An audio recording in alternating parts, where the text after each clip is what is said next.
අසපති අවසරයි අතකෝට්ටිය ගලගඩාත්තේ ඥානසාර අපේ ස්වාමීන් වහන්සේ වෙතටයි අපි යොමු වන්නේ. අපේ අතිපූජනීය මහානායක මාහිමිපාණන් වහන්සේ ඒ වගේම බුදුබල සේනා සංවිධාන ජාලයේ ප්‍රධානී දුරන්දර නැදිමාල බෞද්ධ සංස්කෘතික මධ්‍යස්ථානාධිපති අති ගෞරවාස්පද කිරම විමල ජෝති නායක ස්වාමීන්ද්‍රයන් වහන්සේ ඇතුළු මේ අවස්ථාවට වැඩමවා වැඩ ඉන්න සදා වන්දනීය පූජනීය මහා සංඝරත්නයන් අවසරයි ජාති මාමක පින්වතුනි අද ඇහැලියගොඩ නගරයට ඓතිහාසික දවසක්.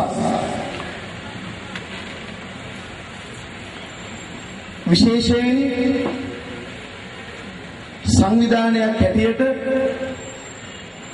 බුදුබල සේනා සංවිධානය ආරම්භ වෙලා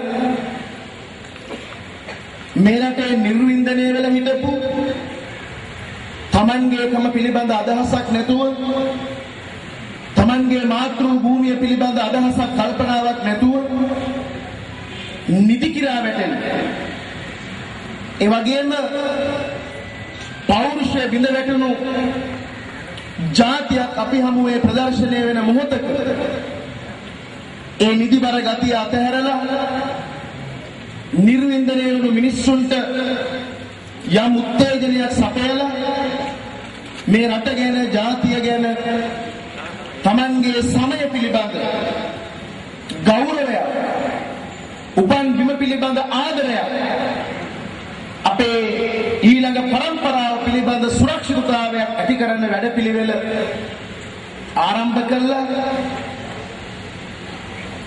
ඒ ප්‍රතිලාභ හදපුරා ගොඩනැගෙන වෙලාවක ඇහැලියගොඩ ප්‍රදේශයේ අපේ තරුණේ ඒ වගේම අපේ ගෞරවනීය පොඩි ස්වාමීන් වහන්සේ නමක් එකතු වෙලා මේ පළාතේ හාමුදුරුවන් වහන්සේලාට කතා කළා, වැඩිහිටියන්ට කතා කළා, ඉවරයක් නැති බොරු ප්‍රචාර, දරා ගන්න බැරි තරමේ මඩ ප්‍රහාර, ඒ වගේම විවිධ වූ විකෘති අදහස් මතින් අපේ ජනතාවගේ ඔළුගෙඩි ඔද්දල් කරපු වෙලාවක උනා මා මුලින් කියූ රටේ සමය පිළිබඳ සැබෑ ආදරයක් ඇති මේ පිරිස මේ මහා ගිනි කාෂ්ඨක අවුවේ මේ නගරයට එකතු වුණේ Tamanගේ වගකීම කුමක්ද යන්න අවබෝධ කර ගැනීම සඳහා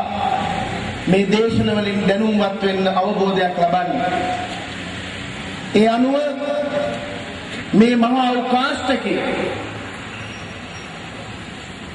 තද ගිනි රශ්මිය දැනෙන්නේ ඒ ඔක්කොම Tamanගේ ජාතිය වෙනුවෙන් නිවසගෙන අපිට සවන් දීම ගැන පළමුවෙන්ම අපි කෘතඥ වෙන්නට අවශ්‍යයි. විශේෂයෙන් අපි පළමුවෙන් කියන්න ඕනි අපේ මේ ජාතිය පැත්තෙන් කරන බලගැන්වීම, අපේ ජාතිය පැත්තෙන් කරන මේ අවධිය බෞද්ධයන් හැටියට අපේ එකමුතුව අන්‍ය ජාතීන්ගේ හෝ අන්‍ය ජාතිකයන්ගේ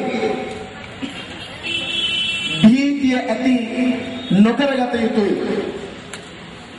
අපි මේ අරගලය කරන්නේ, අපි මේ දැනුම්වත් කිරීම කරන්නේ මුස්ලිම් ජාතිකයන්ටවත් මේ රටේ දමිළ සහෝදරත්වයටවත් එරෙහිව නොවන වග හැම කෙනෙක්ම ඊටම දැඩි ලෙස දෘಢතරව අධිෂ්ඨාන කරගන්න අවශ්‍යයි. මේ රටේ සාම්ප්‍රදායික මුස්ලිම් වරුන් එක්ක ඒ මුස්ලිම් සහෝදරත්වයත් එක්ක අපිට ගැටලුවක් නැහැ. මේ රටේ සාම්ප්‍රදායික දෙමළ ප්‍රජාවත් එක්ක අපිට ගැටලුවක් නැහැ. හැබැයි ලෝකයේ තියෙන පිළිගත් සම්මුතියක්, ලෝකයේ තියෙන පිළිගත් සම්ප්‍රදායක්, පිළිගත් රීතිය මොකක්ද? ඕනෑම රටක අපේ අර සංවිධායක හාමුදුරුවෝ මතක් කළා වගේ ඒ රටේ ඓතිහාසිකත්වයේ ගොඩනගපු සංස්කෘතිය ශිෂ්ටාචාරය නිර්මාණය කරපු ඓතිහාසික ජාතියට නැත්නම් ප්‍රධාන ජන කොටසට ප්‍රධාන ආගමික කණ්ඩායමට සුළු ජාතීන් සහ අන්‍ය ආගමිකයින් හිස රදයක් නොවිය යුතුයි කියන එක තමයි ලෝකෙ පිළිගත් සම්මුතිය.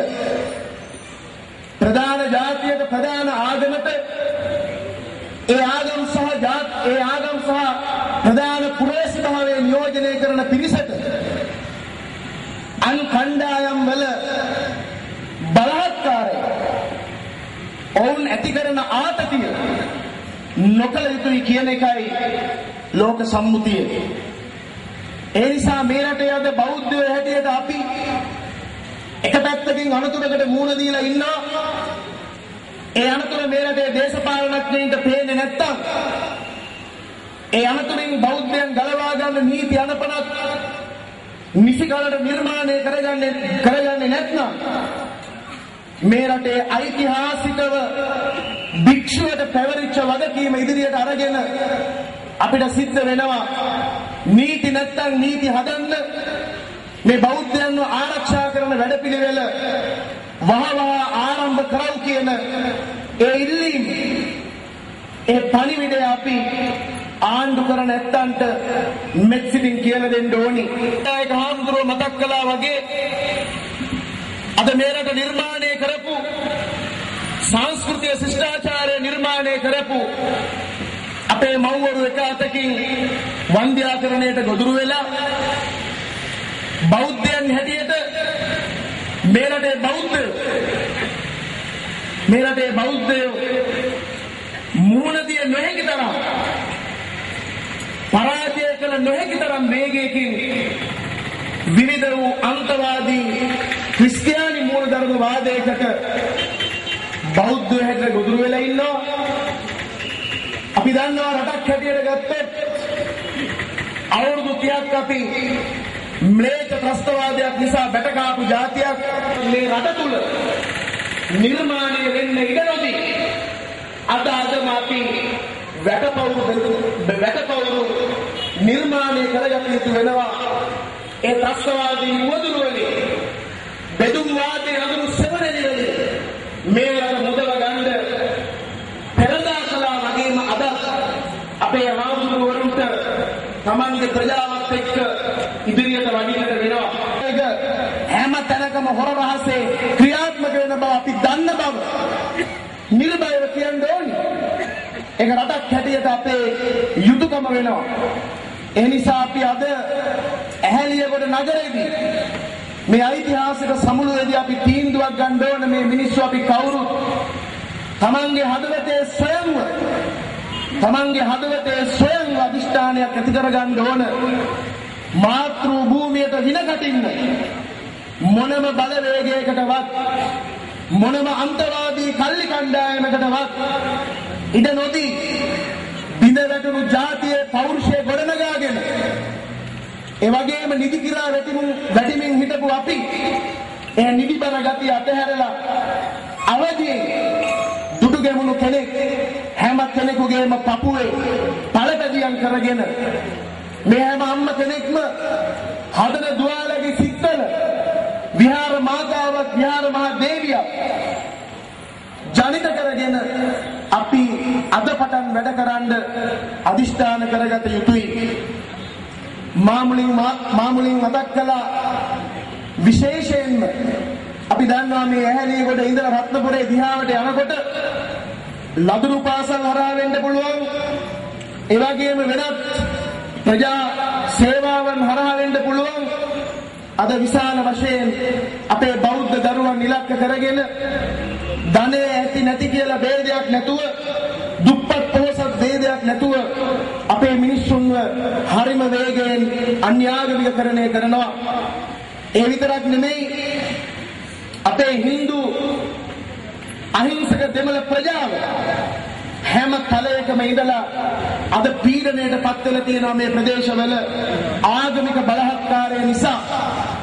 අපි දන්නවා මේ ඇහැලියවල විතරක් නෙමෙයි හැම තැනකම අද බිම් මඟලෙන් අඟල පල්ලි නිර්මාණය වෙමින් අපේ සිත්වලට අපේ ඔළුගෙඩි වලට දැඩි මානසික ආතතිය අද ඇතැම් පල්ලි කණ්ඩායම් නිර්මාණය කරලා තියෙනවා. ඒ බවත් අපි දැනගන්න ඕන. අපි වෙනද හිතාගෙන හිටියේ අපේ බෞද්ධයන්ගේ හිස මත පුපුරන්නේ ක්‍රිස්තියානි මූලධර්මවාදීන්ගේ හෙනගෙඩි විතරයි කියලා නෑ. ඒක වැරදි. ක්‍රිස්තියානි මූලධර්මවාදී සංවිධාන 400කට වැඩි මේ රට පුරා ක්‍රියාත්මක වෙනවා අපේ බෞද්ධයන්ව අපහසුතාවයට පත්කරන්න.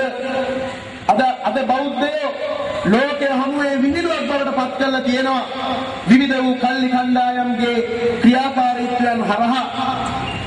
බෞද්ධත්වයේ විහිළුවක් කළා මතු බුදු වෙනේද මෛත්‍රී බෝධිසත්වයේ විහිළුවක් බවට පත් කළා අපේ මාර්ගඵල විහිළුවක් බවට පත් කළා. අද අපි දන්නවා මේ ක්‍රිස්තියානි මූලධර්මවාදීන් විතරක් නෙමෙයි ඇතැම් මුස්ලිම් පල්ලිවල අද හොර රහසේ CD පට පෙන්නලා අපේ තරුණ නිවට තරුණිය එක්කගෙන ගිහිල්ලා අද දේශනා පවත්වන්න පටන් ගන්න තියෙනවා. ඕනනම් තව පැයක් ඇතුළත ඒ සාක්ෂි අපිට මෙතන පෙන්වන්න පුළුවන්. ඇහැලියවල පල්ලි ඇතුලේ ඒ දඩේම කරන බව අපි කියන්න ඕන. ඒක හිරිකිතයි. ඒක නොමිය යුතුයි. ඒ බලහත්කාරයට අපි හිස නොනැමිය යුතුයි. මේ රටේ සාම්ප්‍රදායික මුස්ලිම්වරු කවදාකවත් අපිට ඒ හිංසනය කරේ නැහැ. කවදාකවත් ඒ මානසික ආතතිය බෞද්ධයන් වෙත ගෙනාවේ නැහැ. ඒ නිසා අද අපිට සිද්ධ වෙනවා මේ වගේ ප්‍රසිද්ධිය රැස් වෙලා මේ ජාතිය නසන අලුගෝසුව කවුද කියලා සාකච්ඡා කරන්න. මේ ජාතිය නසන අලිගෝසුව තමන්ගෙන් වෙන්න පුළුවන් අපි පරද්දන්න ඕන. මේ ජාතියට විනකටින අලගෝසුව අපේම නිලධාරීන් නම් ඒ අය ටිකක් සැරින් කතා කරලා මේ ජාතිය ආරක්ෂා කරගන්න ඕන. මේ හැම අතින්ම බෙදන්නේ සිංහල ජාතිය. අපි කවදාකවත් අද වෙනතුරු මේ රටේවත් රටින් පිටතව කිසිම තැනක චෝදනාවක් තියනවද? හාමුදුරුවරු ගිහිල්ලා මිනිස්සු තමන්ගේ ආගමට ගත්ත තැන කොතනකවත් නැහැ. ඒ නිසා අපි කියනවා සිංහල බෞද්ධයන්ගේ ඉවසීම නිවටකමක් හැටියට නොසලකා සාමයෙන් සමගියෙන් අපි කලින් ජීවත් වන වගේ සමගියෙන් සමාදානයෙන් ඒ ජීවත් වන පරිසරය අද අපි නිර්මාණය කරගන්න ඕන.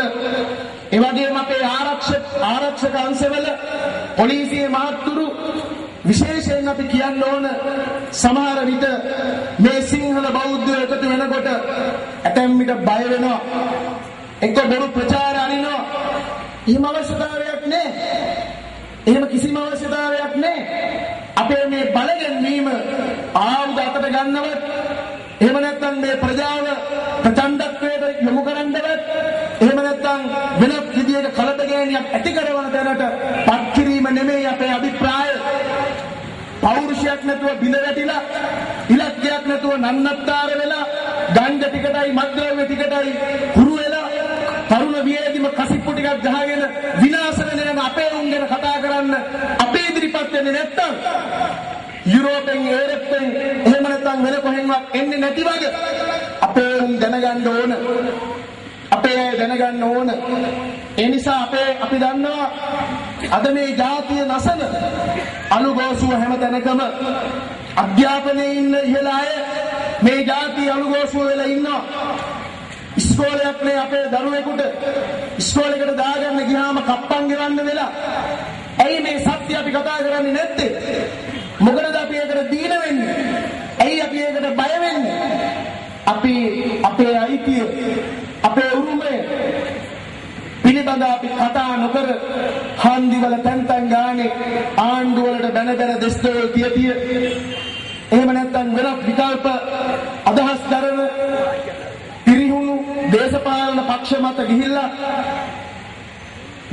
මුලා වෙනවට වඩා අපි අපේ ශක්තිය එකමුතු කරගෙන අපේ අයිතිය දිනා ගන්න අපි වේගයෙන් වැඩ කරන්න සිද්ධ වෙනවා. අපි විශේෂයෙන් බුදුබල සේනා සංවිධානයේ හැටියට මේ බුදු සමුළු පවත්වමින් රට පුරා ප්‍රධාන මාතෘකා කීපයක් සාකච්ඡා කරනවා. අපේ නන්දහාමුදුරුවෝ වන්ද්‍යාකරණය පිළිබඳ කතා කළා. ඒ නිසා මා හිතනවා මගේ මේ කතාවේදී වැඩි අවධානයක් යොමු කරන්න කාරණා දෙකකට. එකක් තමයි හොඳට දැනුවත් වෙන්න. අද අපේ හාමුදුරුවරුන්ගේ කොන්ද කඩලා දාලා තියෙනවා ඇතැම් සර්වාගමික මර උගුල් වලින්. සර්වාගමික පූට්ටු අපිට වැඩක් නැහැ. සර්වාගමික මංගල යෝජනා අපිට ඇති වැඩක් නැහැ.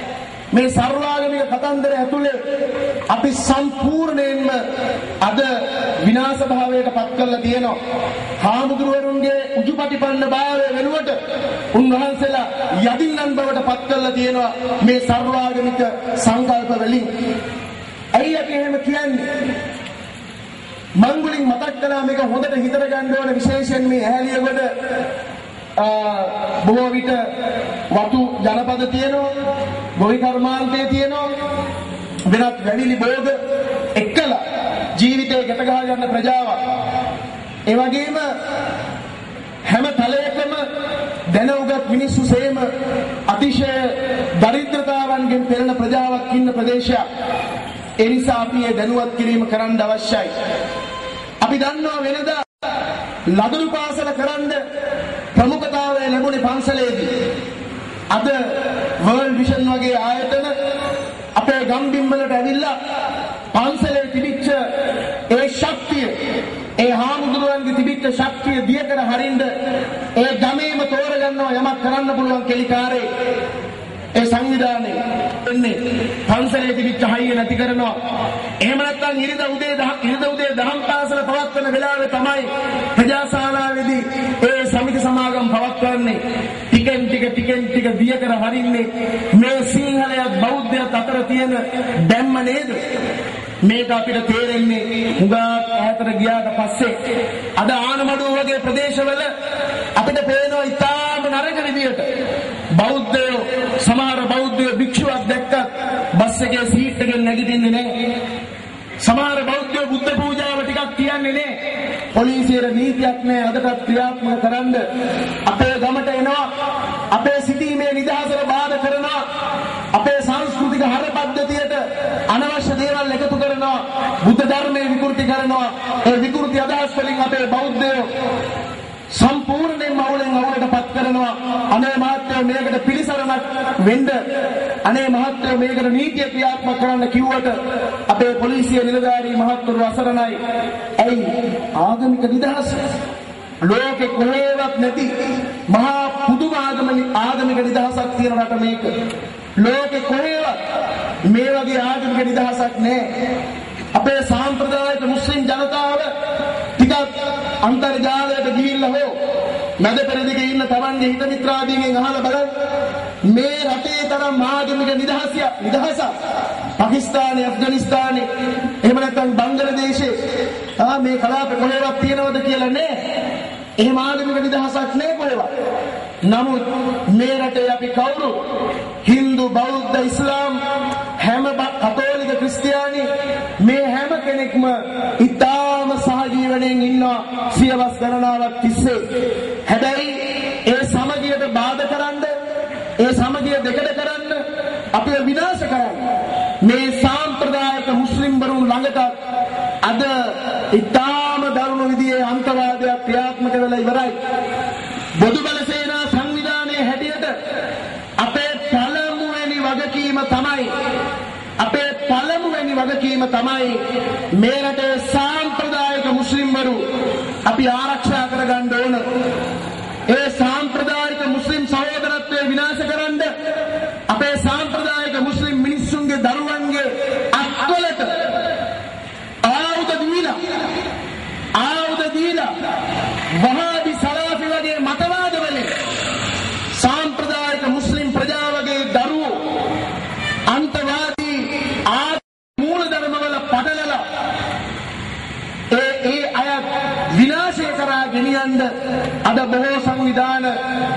තුළ ක්‍රියාත්මක වෙමින් තියෙනවා.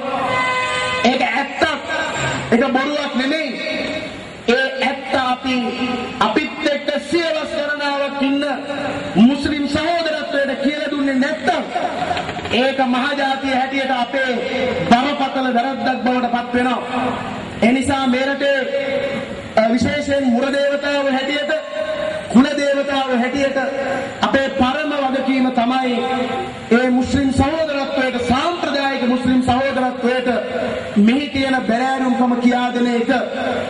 අද හැම නගරයකම පල්ලියක් හදන්න ඇතැම් මරාධිකරය රටවල් ලක්ෂ 100 බැගින් ඊටත් වඩා වැඩි මුදලක් මේ රටට මුදා හරිනවා. මේ සාම්ප්‍රදායික මුස්ලිම්වරු අපේ සිංහල මිනිස්සු වගේ ඇතැම් විට ගියක් ගාන මේ කඳු උඩ නැගලා සමහර වෙලාවට සාධික වසාවාසික එකතු කරගෙන ඇවිල්ලා දුක් විඳින්දි මේ සාම්ප්‍රදායික මුස්ලිම් වරුන්ගේ දරුවන්ට ඉස්කෝලයක් හදා නොදෙන ඇතැම් පල්ලි රටේ හැමතැනකම අධිතාක්ෂණිකව පල්ලි හදන්නේ මොකටද කියලා අපි අහන්න ඕන. අපේ සාම්ප්‍රදායික මුස්ලිම් මිනිස්සුන්ගේ දරුවන්ගේ අත්වලට ආයුධ දීලා වහාබි සලාෆි වගේ මතවාද වලින් සාම්ප්‍රදායික මුස්ලිම් ප්‍රජාවගේ දරුවෝ අන්තවාදී ආගමික මූලධර්මවල පටලලා ඒ අයත් විනාශය කරා ගෙනියන්න අද බොහෝ සංවිධාන මේ රට තුල ක්‍රියාත්මක වෙමින් තියෙනවා. ඒක ඇත්තක්. ඒක බොරුවක් නෙමෙයි. ඒ ඇත්ත අපිත් එක්ක සියවස් ගණනාවක් ඉන්න මුස්ලිම් සහෝදරත්වයට කියලා දුන්නේ නැත්තම් ඒක මහජාතිය හැටියට අපේ බරපතල වැරද්දක් බවට පත් වෙනවා. ත්‍රිකුණාමල දිස්ත්‍රික්කෙන් අද මැද පෙරදිගේ යවල තියෙනවා බොරු උප්පැන්න හදලා කොමේ උලමා සභාවේ ප්‍රධානීන් නිදිද අද රිසානල ගැන කතා කරනවා. මෙහි පෙළපාලි යනවා. මේ පවතින ආණ්ඩුවලට දෙස් දෙවල් තියෙනවා. ආණ්ඩුව කඩා ඉහිරුවන්න ඇතැම් විට මේ බලවේග මේ පවිතු බලවේග ක්‍රියාත්මක වෙනවා. හැබැයි කවුරුවත් අර මිත්‍යාව ගැන කතා කරන්නේ නැහැ. සිංහලයෝ එකතු වෙලා හාමුදුරුවරු මේ දැනුවත් කිරීම කරනකොට අපිට කියනවා අපි ජාතිවාදියලු. අපිට කියනවා අපි යුදවාදියලු. ඔව්. එදා 30 අවුරුදු ම්ලේච්ඡ යුද්ධෙට දැන් ඇති ඉවසුව ඇති දැන් හොඳටම ඇති කොටියා පරාජය කළ යුතුයි. කොටියා පරාජය කළ හැකි කියලා මේ රටේ හාමුදුරුවරු ආධ්‍යාත්මික නායකත්වයේ මේ රටට සපයලා පාරට වැඩලා ඒ ම්ලේච්ඡ ත්‍රස්තවාදයට එරෙහිව ක්‍රියාත්මක වෙනකොටත් හාමුදුරුවරුන්ට කිව්වේ යුදවාදියෝ කියලා.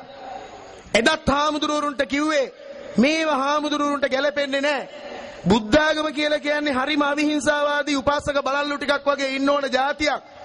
ඒ අය ගැහුවත් ගුටි ගන්න ඕන જાතියක්. අපෝ මේ හාමුදුරුව කරන එක හරි වැරදි කියලා තමයි එදත් ඔය පාපකාරී බලවේග අපිට කිව්වේ. හැබැයි කොඳු තිබිච්ච අදීන අභීත භික්ෂු පරපුරක උරුමේ තියෙන හාමුදුරුවරු එදත් පාරට බැහැලා ඒ ආධ්‍යාත්මික නායකත්වය මේ රටට සැපයෙව්වා. යුද ජයග්‍රහණය ලැබුවා. අද මේ රටේ මුස්ලිම්වරුත් අන්‍ය සියලු ජාතීනුත් ජනවර්ගත් ඊටාම සහෝදරත්වයෙන් ජීවත් වෙන්නේ ඒ ආධ්‍යාත්මික නායකත්වයට පින් සිද්ධ වෙන්න. ඒ ආධ්‍යාත්මික නායකත්වයෙන් පොහොසත් වුණු ජනාධිපතිතුමා ඇතුළු ඒ පිරිවරට අපි ගෞරවය ප්‍රණාමය ඒ අතින් පුද කරන්න ඕන. හැම මිනිහෙක්ම අද සැනසille නැගිටිනවා. සැනසille නිදිය ගන්නවා. ඒ හේතුව නිසාම අපි මොනම අන්තවාදයකටවත් අන්තවාදයේ ඉස්ලාම් විසින් වේවා අන්තවාදයේ සිංහල බෞද්ධ විසින් වේවා මොන ආකාරයෙන් ආවත් ඒ අන්තවාදයේ එක පිටින්ම පරද්දලා අපි මේ ජාතිය ආරක්ෂා කරගන්න ඕන. යුද බිය නැති මර බිය නැති එක රටක අපි හෙටත් ජීවත් වෙන්න ඕන නිසා හලාල් පිළිබඳ ප්‍රශ්නයක් අපිට නැහැ. හලාල් කියන්නේ හලාල් කියන වචනේ තේරුම අනුමත කියන එකයි. එහෙනම් අහයි මේතු මොන බම්බුවටද මේ හාමුදුරුවෝ මේ හලාල් කන්න එපා කියන්නේ කියලා නේද? අපි විරුද්ධ වෙන්නේ හලාල් කියන නම පාවිච්චි කළා ඒ හලාල් කියන වචනයත් ඉස්සරහට දාගෙන ලාංඡනයක් එනවා. ඒ ලාංඡනයත් එක්ක එන්නේ මර්ධනය. ඒ ලාංඡනයත් එක්ක එන්නේ බලහත්කාරය. ඒ ලාංඡනයත් එක්ක එන්නේ අති බිහිසුණු පණිවිඩයක් කියන එක විතරයි අපිට කියන්න ඕන. අපේ සාම්ප්‍රදායික මුස්ලිම් සහෝදරයෝ මේ ඇහැලියගොඩ නගරේ විශාල ප්‍රමාණයක් ව්‍යාපාර කරනවා. අපි කියනවා ඒ සියලුම මුස්ලිම් ප්‍රජාවට තමන්ගේ වර්ගයාට තමන්ගේ මුස්ලිම් ප්‍රජාවට හලාල් දෙන්න. අපිට කමක් නෑ ඒකට. හලාල් දෙන්න. හැබැයි සිංහල අපිට හලාල් එපා. අපිට හලාල් කණ්ඩ ඕන නෑ. හලාල් කියලා කියන්නේ කුරානයේ ඒ යත්තන්ගේ ආගමික පොතේ එන එක න්‍යායක්. ඒක ආගමික ඉගැන්වීමක්. අපට බෞද්ධයෝ හැටියට ත්‍රිපිටකයක් තියෙනවා. බෞද්ධයෝ හැටියට අපිට වැඩපිළිවෙලක් තියෙනවා. අපි ශික්ෂණය වෙන ක්‍රියාපිළිවෙතක් තියෙනවා. ඒ නිසා කවුරුවත් කල්පනා කරනවා නම් මේ බෞද්ධයන්ට කුරානයේ තියෙන දේවල් උගන්වන්න ඕනේ කියලා ඒක මහත්තුරුණී ලොකු මිත්‍යාවක්. ඒක කළ යුතු නෑ. එහෙම කිරීමෙන් වෙන්නේ නැති ප්‍රශ්න, නැති ගැටලු, නැති ආතතීන් අපේ සිත්වල ගොඩ නැගෙන එක විතරයි. හලාල් කියන මතවාදයේ මීට අවුරුදු 2කට විතර එහා පැත්තේදී තමයි සමාජගත වෙලා තිබුණේ. බොදුබල සේනා සංවිධානයේ හැටියට මේ හලාල් පිළිබඳ හෙළිදරව්ව කළාට පස්සේ සීත කාමරවල ඉඳගෙන හැමදාමත් යටි උගුල් අදින ඇතැම් අන්තවාදී කොටස් සිංහල සමාජයේ මත බලහත්කාරයෙන් සාකච්ඡාවකින් සම්මුතියකින් කිසිම ඒකමිතියකින් තොරව පූර්ව දැනුවත් කිරීමකින් තොරව අපේ විවසායකයන්ට ගිහිල්ලා බලහත්කාරකම් කළා. ඔබලාගේ භාණ්ඩවල හලාල් ලකුණ නැත්තම් ඒ ලාංඡනය නැත්තම් අපේ ප්‍රජාව කන්නේ නැහැ කියලා. දැන් හලාල් පිළිබඳ දැනුවත් කරන්න හැම සතියකම ලක්ෂ 4-5 වියදම් කළා. ඒ උලමා සභාවේ ඇත්තෝ අද යම් යම් අවස්ථාවල පත්තරවල පිටු ගණන් ඇඩ්වර්ටයිස්මන්ට් දානවා හලාල් ගැන කියන්නේ. හලාල් ගැන කියන්නේ. අද ඒ ඇඩ් එක දාන්න පුළුවන් නම් ඇයි එදා ඇඩ් එක දාන්න බැරි වුනේ? මේක ප්‍රශ්නයක්. ඒ නිසා අනිවාර්ය වශයෙන් මුස්ලිම් ජනතාව හලාල් කන්න අපිට හලාල් වලින් තොර දේ දෙන්න. 90%කට වැඩි අපිට මේ බලහත්කාරයේ ගේන්න එපා. හලාල් කියලා කියන්නේ අනුමත ආහාරය කියලා මම අනුමත කියන අදහස බව මම කිව්වා. අපි දැක්ක පහුගිය දවස්වල මුස්ලිම් කොංග්‍රසයේ ඇතැම් නායකයෝ මේ හලාල් පිළිබඳ ඔවුන්ගේ මතය කියලා තිබ්බා. මුස්ලිම් කොංග්‍රසයේ හසන් අලි මහත්මයා කියනවා මේ හලාල් ගැන කලබල වෙන්න එපා. හලාල් කියලා කියන්නේ ආහාර වලට විතරක් යොදන ලාංඡනයක් ලකුණක්. දැන් අපි අහන්න ඕන මේ හලාල් ලකුණු දෙන මහත්තුරුන්ගෙන් දැන් සිමෙන්ති කොට්ටවලත් හලාල්. සිමෙන්ති කනවැයි අපි නේද? හඳුන් කූරු පෙට්ටිවලත් හලාල්. හඳුන් කූරු කනවැයි අපි නේද? ඔය ආදී වශයෙන් පාපිස්සේ පටන් අපි පරිභෝග කරන හැම භාණ්ඩයකම හලාල්. නිසා මේක වෙන්න බෑ. කන දේ නම් දැන් විශේෂයෙන් කන දේටත් අපිට ඕනේ නෑනේ. අපි සාමාන්‍යයෙන් බෞද්ධයෝ හැම සත්වයන්ටම සුවපත් වේවා කියන જાතියක් නේ නේද? ඒ නිසා අපේ මස් මාංශ ගත්තත් අපේ අන්තවාදයක් නෑ කොතනකවත්. නේද?